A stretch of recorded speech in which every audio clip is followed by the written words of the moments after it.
दोस्तों मार्केट में चाहे दाल चावल खरीदते टाइम 10 बार सोचना पड़े, लेकिन जब नमक की बारी आती है तो दिल और दिमाग दोनों एक ही बात कहते हैं कि नमक लेना है तो बस टाटा का ही लेंगे।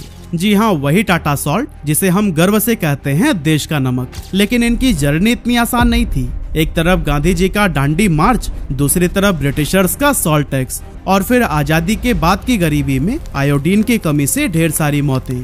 इन्हीं सभी प्रॉब्लम्स को देखकर टाटा ने ठान लिया कि हम बनाएंगे देश के लिए सबसे शुद्ध नमक। और फिर कुछ ऐसे शुरू हुआ एक ऐसा सफर जिसमें थी साइंस, स्ट्रगल और देश का भरोसा जीतने की जिद। तो चलिए आज हम जानते हैं उस एक चुटकी नमक की कहानी जिसने भारत की सोच बदल कर रख दी। दोस्तों भारत के इतिहास में नमक को सिर्फ एक इंग्रेडिएंट की तरह नहीं देखा गया, बल्कि ये हमारी आजादी की लड़ाई का सिंबल था, जो अंग्रेजों की गुलामी के खिलाफ जनता की आवाज बन गया था। असल में 1930 में ब्रिटिश गवर्नमेंट ने एक ऐसा नियम बनाया जिसने हर भारतीय को झकझोर कर रख दिया। रूल ये था कि अब तुम अपनी ही जमीन से निकला हुआ नमक यूज नहीं कर सकते। मतलब कि ब्रिटिशर्स ने नमक पर भी टैक्स लगाकर बेसिक राइट्स ही छीन लिया था। बस फिर क्या था, महात्मा गांधी ने इस जुल्म के खिलाफ एक बोल्ड स्टेप लिया कि अब हम अपना नमक खुद बनाएंगे और ये सॉल्ट लॉ को कभी नहीं मानेंगे। यहीं से शुरू हुआ वो ऐतिहासिक आंदोलन दांडी मार्च, जिसे आज हम नमक सत्याग्रह के नाम से भी जानते हैं। गांधी जी ने साबरमती से दांडी तक करीब 350 किलोमीटर पैदल यात्रा की और समंदर किनारे पहुंचकर अपने हाथों से नमक बनाया। इस आंदोलन ने ब्रिटिश रूल की नींव हिलाकर रख दी थी, जिसकी वजह से हम आजादी के बाद तक नमक बनाने में तो माहिर हो गए थे, लेकिन इसके साथ एक बहुत बड़ी प्रॉब्लम भी थी जिस पर किसी का भी ध्यान नहीं जा रहा था। आयोडीन डेफिशिएंसी, मतलब आयोडीन की कमी।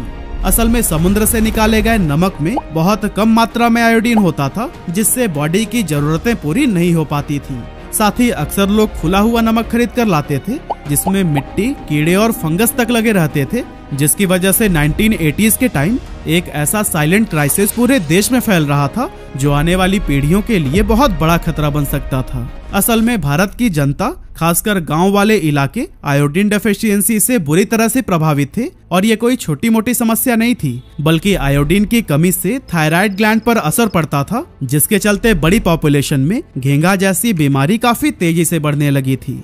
इस बीमारी में गले की ग्रंथि फूल जाती है और सांस लेने में प्रॉब्लम होती है। और तो और ये बच्चों के ब्रेन डेवलपमेंट पर भी सीधा असर डाल रही थी। कई बच्चों में तो क्रेटिनिज्म यानी बौनापन जैसी सीरियस कंडीशन देखने को मिली, जहां बच्चा ना ठीक से बोल पाता था, न चल पाता और शारीरिक व मानसिक रूप से पूरी तरह से अविकसित रह जाता था। यहाँ तक कि प्रेग्नेंट महिलाएं भी इस बीमारी का शिकार थी। उनकी डिलीवरीज अक्सर प्रीमेच्योर होती थी, बच्चे कम वजन के साथ पैदा होते थे और आगे चलकर उन्हें ग्रोथ प्रॉब्लम्स फेस करनी पड़ती थी। ये सब धीरे धीरे एक नेशनल हेल्थ इमरजेंसी बनता जा रहा था। और फिर इसी बीच मिनिस्ट्री ऑफ हेल्थ और वर्ल्ड हेल्थ ऑर्गेनाइजेशन ने एक साथ मिलकर सरकार को एक अर्जेंट रिपोर्ट सौंपी। उन्होंने साफ साफ कहा कि अगर इस क्राइसिस को रोकना है तो फिर हर घर में सिर्फ आयोडाइज्ड सॉल्ट पहुंचाना होगा। लेकिन दोस्तों चैलेंज ये था कि इसे ग्राउंड लेवल पर इम्प्लीमेंट कैसे किया जाए, कौन लेगा आखिर इसकी जिम्मेदारी, और क्या इंडिया में है वो टेक्नोलॉजी और एक्सपीरियंस। उस समय श्री एन.डी. तिवारी, जो इंडिया के इंडस्ट्री मिनिस्टर थे, उन्होंने एक ऐसा कदम उठाया जो कि आज भी एक इंस्पिरेशन है। असल में इस प्रॉब्लम को डिटेल में जानने के बाद से वो पहुंचे श्री दरबारी सेठ के पास, जो कि उस समय टाटा केमिकल्स के हेड थे और साथ ही जे.आर.डी. टाटा के बेहद करीबी दोस्त भी। तिवारी जी ने दरबारी सेठ से पर्सनली रिक्वेस्ट की, सर प्लीज आप इस प्रॉब्लम को सीरियसली लीजिए और इस देश को कोई रास्ता दिखाइए। अब ये कोई सिंपल टास्क तो था नहीं, बल्कि इसके लिए टाटा को एक ऐसा सॉल्ट बनाने की जरूरत थी जिसमें साइंटिफिक एक्यूरेसी के अकॉर्डिंग आयोडीन मिक्स किया गया हो। लेकिन इसके लिए ना तो इंडिया के पास सही टेक्नोलॉजी मौजूद थी और ना ही ऐसा कोई पास्ट एक्सपीरियंस। और सबसे बड़ा चैलेंज, सरकार ने सैंपल तैयार करने की टाइमलाइन रखी थी सिर्फ 1 महीना। अब टाटा के पास में 2 ऑप्शंस थे, या तो मना कर दो या फिर एक इम्पॉसिबल लगने वाले काम को पॉसिबल बनाकर दिखाओ। किसी भी बिजनेस लीडर के लिए ये एक ऑलमोस्ट इम्पॉसिबल मिशन था, लेकिन टाटा कभी भी सिर्फ एक बिजनेस ग्रुप थोड़ी न रही है, वो हमेशा से रहा है देश के डेवलपमेंट का हिस्सा। इसीलिए सेठ जी ने बिना एक दिन भी वेस्ट किए टाटा केमिकल्स की पूरी टीम को एक्शन में ला दिया और फिर दिन रात काम करके उन्होंने अपने वादे के मुताबिक 1983 में पहली बार आयोडाइज सॉल्ट का सैंपल तैयार किया। यह नमक टाटा के लिए सिर्फ एक नया प्रोडक्ट नहीं था, बल्कि ये थी नेशनल ड्यूटी, जिसे कि देश हित में बनाया गया था। लेकिन दोस्तों, टाटा के लिए अभी ये काम खत्म नहीं हुआ था, क्योंकि एक प्रोडक्ट बनाना तो आसान है, लेकिन उसे पूरे देश तक पहुंचाना एक अलग ही लेवल का चैलेंज होता है। और इसके लिए सबसे पहले जरूरी था एक ऐसी स्ट्रैटेजिक लोकेशन चुनना जहां प्रोडक्शन प्रोसेस में कोई भी प्रॉब्लम फेस न करना पड़े। काफी सोच विचार, रिसर्च और एनालिसिस के बाद सेठ जी ने गुजरात जामनगर जिले के मीठापुर को चुना, जो कि एक कोस्टल एरिया है। और यहाँ न सिर्फ सॉल्ट और सी वाटर की भरपूर उपलब्धता थी, बल्कि रॉ मटेरियल्स की सप्लाई भी यहाँ आसानी से हो सकती थी। लेकिन बात सिर्फ लोकेशन तक ही खत्म नहीं होती, बल्कि टाटा नमक बनाने के ट्रेडिशनल मेथड को छोड़कर देश में एक एडवांस टेक्नोलॉजी लाना चाहता था। और फिर इसके लिए टाटा ने इंडिया में पहली बार लाया fully automated vacuum evaporation technology. इस टेक्नोलॉजी की सबसे बड़ी खूबी ये थी कि इससे बनने वाला नमक न सिर्फ ज्यादा रिफाइंड होता था, बल्कि उसकी प्योरिटी भी कमाल की होती थी। और क्योंकि पूरा प्रोसेस फुल्ली ऑटोमेटेड था, इसीलिए हर बैच में हाइजीन को लेकर भी कोई खतरा नहीं था। ऊपर से टाटा ने इंश्योर किया कि आयोडीन की सही मात्रा हर क्रिस्टल में बराबर मिले, ताकि टेस्ट भी बना रहे और हेल्थ बेनिफिट्स में भी ये नमक पूरी तरह से इफेक्टिव साबित हो। यानी पहली बार भारत को एक ऐसा नमक मिलने वाला था जो इंटरनेशनल स्टैंडर्ड्स पर भी पूरी तरह से खरा उतरता। लेकिन दोस्तों, ये सब जितना कहना आसान था, करना उतना ही मुश्किल। उस समय भारत में इतनी एडवांस मशीनरी और टेक सिस्टम्स को चलाने वाले एक्सपर्ट्स लगभग न के बराबर थे। इसीलिए टाटा ने बाहर के देशों से कई सारे इंजीनियर्स को बुलाकर इंडियन वर्कर्स को महीनों तक ट्रेनिंग दिलाई।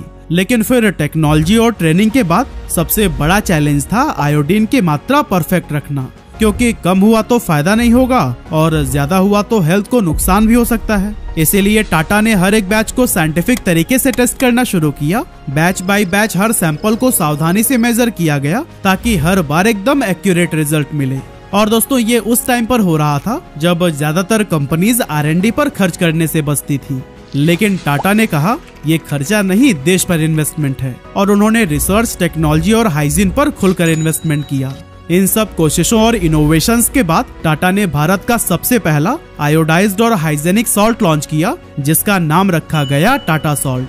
अब दोस्तों, टाटा सॉल्ट तो बन गया था प्योर साइंटिफिक और इंटरनेशनल स्टैंडर्ड्स वाला, लेकिन असली चैलेंज तो अब शुरू होने वाला था कि आखिर कैसे पहुंचाया जाए ये नमक देश के हर कोने तक। असल में 1980s और 90s के दौरान भारत में ट्रांसपोर्टेशन किसी जंग से कम नहीं थी। टूटी फूटी सड़कें, खराब इंफ्रास्ट्रक्चर और लॉजिस्टिक कंपनीज का कोई भरोसा ही नहीं। लेकिन यहाँ भी टाटा ने हार नहीं मानी और उन्होंने खड़ा किया देश का सबसे बड़ा pan India salt distribution network, एक ऐसा नेटवर्क जो मीठापुर से लेकर नॉर्थ ईस्ट के छोटे से छोटे गांव तक ये नमक पहुंचा सके। लेकिन दोस्तों, फिर सामने आई एक और भी बड़ी प्रॉब्लम।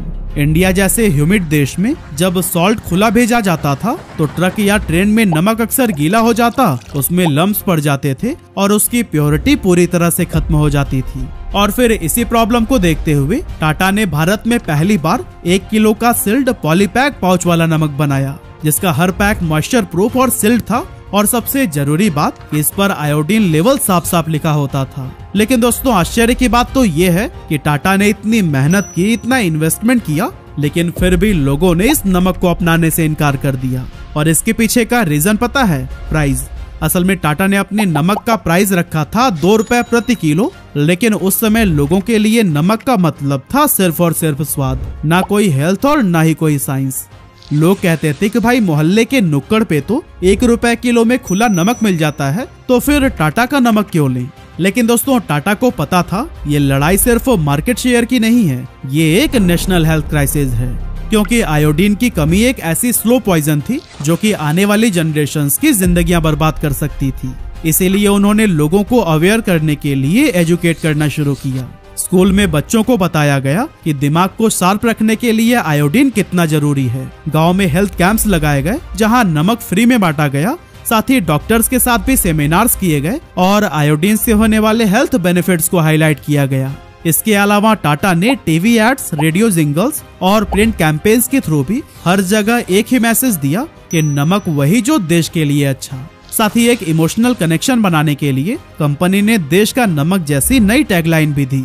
इस तरह से धीरे धीरे लोगों की सोच बदली और जो नमक पहले सिर्फ स्वाद को बढ़ाने के लिए इस्तेमाल होता था वो 90s आते आते सेहत का सवाल बन गया। और फिर दोस्तों अपनी इन्हीं स्ट्रैटेजीज के दम पर टाटा सॉल्ट ने ब्रांडेड सॉल्ट मार्केट में ऐसा कब्जा जमाया कि 90s के दौर में उसका मार्केट शेयर 80% के भी पार चला गया, यानी कि हर 10 में से 8 लोगों की थाली में टाटा सॉल्ट ही होता था। लेकिन दोस्तों कहानी यहीं पर खत्म नहीं हुई, बल्कि 1991 में जब LPG रिफॉर्म्स हुआ और डॉक्टर मनमोहन सिंह ने लाइसेंस राज का खात्मा कर दिया, उसके बाद इंडियन FMCG सेक्टर में कई सारे नए प्लेयर्स ने एंट्री लेनी शुरू कर दी, जिनमें से एक था टाटा नमक का सबसे बड़ा competitor captain cook. Captain cook नमक को मुंबई बेस्ड DCW लिमिटेड ने लॉन्च किया था, जिसका नाम British explorer captain James cook से इंस्पायर्ड था। अब कैप्टन कुक ने मार्केट में आते ही एक बड़ा दांव खेला। उन्होंने आइकॉनिक डिटेक्टिव शो करमचंद की फेमस कैरेक्टर किट्टी को बना दिया अपना ब्रांड फेस।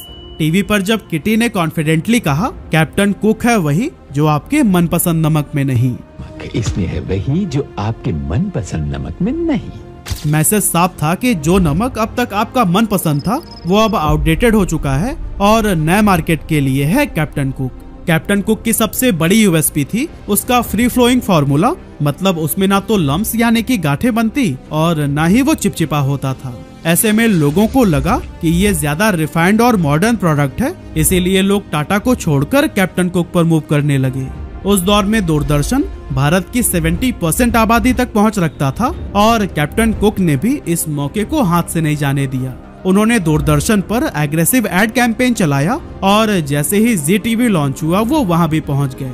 ZTV की लो कॉस्ट एड स्लॉट्स को पकड़कर कंपनी ने बहुत ही एग्रेसिवली अपने ब्रांड को प्रमोट किया।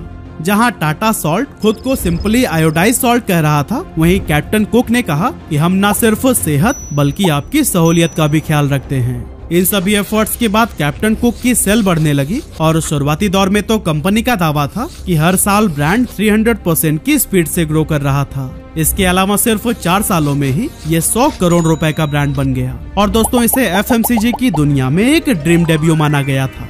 लेकिन फिर आई वो घड़ी जब इस चमकते सितारे की रोशनी धीरे धीरे मध्यम होने लगी। असल में कैप्टन कुक ने खुद को प्रीमियम प्रोडक्ट की तरह पेश किया था, इसीलिए जहां टाटा सॉल्ट 2 रुपए पर केजी मिल रहा था, कैप्टन कुक ने अपना प्राइस रखा 3 रुपए पर केजी, मतलब टाटा नमक से सीधा 50% ज्यादा। उनका सिंपल सा मैसेज था कि हम महंगे हैं क्योंकि हम बेटर हैं। लेकिन दोस्तों सच्चाई तो कुछ और ही थी। कैप्टन कुक इतना सॉफ्ट और कम नमकीन था कि लोगों को ज्यादा क्वांटिटी यूज करनी पड़ रही थी, यानी एक तो महंगे दाम में खरीदो, ऊपर से खपत भी ज्यादा। टाटा ने इस गैप को परफेक्टली समझा और 1998 में एक जबरदस्त काउंटर अटैक किया। उन्होंने अपनी नई टैगलाइन रखी साल्टियर सॉल्ट, यानी ज्यादा नमकीन वाला नमक। मतलब कैप्टन कुक की जो कमजोरी थी टाटा ने उसी को ही अपना USP बना लिया। साथ ही टाटा ने कैप्टन कुक की तरह अपने नमक को भी फ्री फ्लोइंग बना दिया, यानी अब टाटा सॉल्ट भी बिना अटके आसानी से गिरने लगा। और इस चीज को उन्होंने अपने एडवर्टीजमेंट्स में बड़े दमदार विजुअल्स के साथ में दिखाया, जैसे कि नमक बह रहा हो। अब दोस्तों सीन साफ था, टेस्ट में टाटा पहले से ही आगे था, अब टेक्सचर में भी वो फ्री फ्लोइंग हो गया और प्राइस तो उनका शुरू से ही लॉजिकल था। तो फिर अब लोग कैप्टन कुक को क्यों ही खरीदते। धीरे धीरे कंज्यूमर्स ने फिर से टाटा की तरफ रुख किया और कैप्टन कुक की मार्केट प्रेजेंस धीमी पड़ने लगी। इसी दौरान हिंदुस्तान यूनिलीवर ने लॉन्च किया अपना खुद का ब्रांड अन्नपूर्णा सॉल्ट। इसने खासकर उत्तर प्रदेश और महाराष्ट्र जैसे राज्यों में धीरे धीरे पकड़ बनानी शुरू कर दी। तो दोस्तों अब नमक वाले मार्केट में हो गया 3 तरफा मुकाबला, Tata versus captain cook versus Annapurna. लेकिन जैसे जैसे टाइम बीतता गया कैप्टन कुक पीछे होता गया और टाटा और अन्नपूर्णा आगे निकलते चले गए। कुछ सालों के बाद HUL ने कैप्टन कुक को एक्वायर कर लिया और उसे सिर्फ नाम मात्र का ही प्रेजेंस में रखा। लेकिन 2012 के बाद से कैप्टन कुक का नाम और एडवर्टीजमेंट्स दोनों ही गायब हो गए। आज अगर आप हिंदुस्तान यूनिलीवर की ऑफिशियल वेबसाइट पर भी जाकर देखेंगे तो आपको कहीं भी कैप्टन कुक का नाम ही नहीं मिलेगा, जैसे कि वो ब्रांड कभी था ही नहीं। वहीं अन्नपूर्णा सॉल्ट आज भी मार्केट में है, लेकिन कुछ सेलेक्टेड एरियाज तक ही सीमित होकर। साल 2000 के आसपास कई दूसरे ब्रांड्स जैसे डांडी और आशीर्वाद भी मार्केट में एंट्री ले चुके थे, लेकिन कोई भी टाटा सॉल्ट को पीछे नहीं छोड़ सका। पर हाँ, HUL ने अन्नपूर्णा को पुश करने के लिए एक स्मार्ट प्रमोशनल कॉम्बो भी निकाला, जैसे कि 1 kg अन्नपूर्णा सॉल्ट के साथ में क्लिनिक ऑल क्लियर शैम्पू के 2 सैशे मुफ्त में मिलते थे, ताकि बायर्स को लगे कि एक प्रोडक्ट के प्राइस में डबल फायदा हो रहा है। लेकिन इसके जवाब में टाटा सॉल्ट ने ना प्रोडक्ट का प्राइस कम किया और ना ही किसी तरह का ऑफर रखा, बल्कि उसने भी एक इमोशनल एड निकालकर लोगों को बताना शुरू किया कि हर नमक टाटा जैसा नहीं होता। नमक का हर नारंगी पैक टाटा नमक नहीं होता। ऐसे में जिस नमक को अपनाने के लिए शुरुआत में लोगों ने ही इनकार कर दिया था, आज उसी को इंडिया के 22 करोड़ घरों में 90 करोड़ से भी ज्यादा लोग इस्तेमाल कर रहे हैं। हर साल टाटा सॉल्ट 4 लाख से 6 लाख टन नमक प्रोड्यूस करता है, जो दुनिया के 100 से भी ज्यादा देशों में एक्सपोर्ट किया जाता है। वहीं अगर हम टाटा नमक के प्रोडक्ट पोर्टफोलियो की बात करें तो कंपनी ने हर टेस्ट और हर हेल्थ नीड्स को ध्यान में रखते हुए अपनी प्रोडक्ट लाइनअप को सोच समझकर एक्सपेंड किया है। जैसे कि ब्लड प्रेशर को मैनेज करने के लिए लो सोडियम वाला Tata salt light, rich minerals Himalayan pink salt के लिए Tata rock salt, digestive benefits के लिए टाटा ब्लैक सॉल्ट और जिनमें आयरन की कमी हो या एनीमिया का खतरा रहता हो उनके लिए टाटा सॉल्ट प्लस। मतलब कि हर किचन, हर डाइट और हर बजट के लिए टाटा सॉल्ट के पास एक परफेक्ट वेरिएंट मौजूद है। यही वजह है कि मार्केट में चाहे कितने भी कॉम्पिटिटर क्यों ना आ जाएं और वो अपने नमक को कितना भी प्रमोट कर लें, लेकिन फिर भी टाटा नमक इंडिया का नंबर 1 सॉल्ट ब्रांड बना हुआ है, क्योंकि ये सिर्फ प्रोडक्ट नहीं बल्कि भरोसे की लेगेसी बन चुका है। वैसे आपके घर में किस ब्रांड के नमक का इस्तेमाल होता है, हमें कमेंट करके जरूर बताइएगा।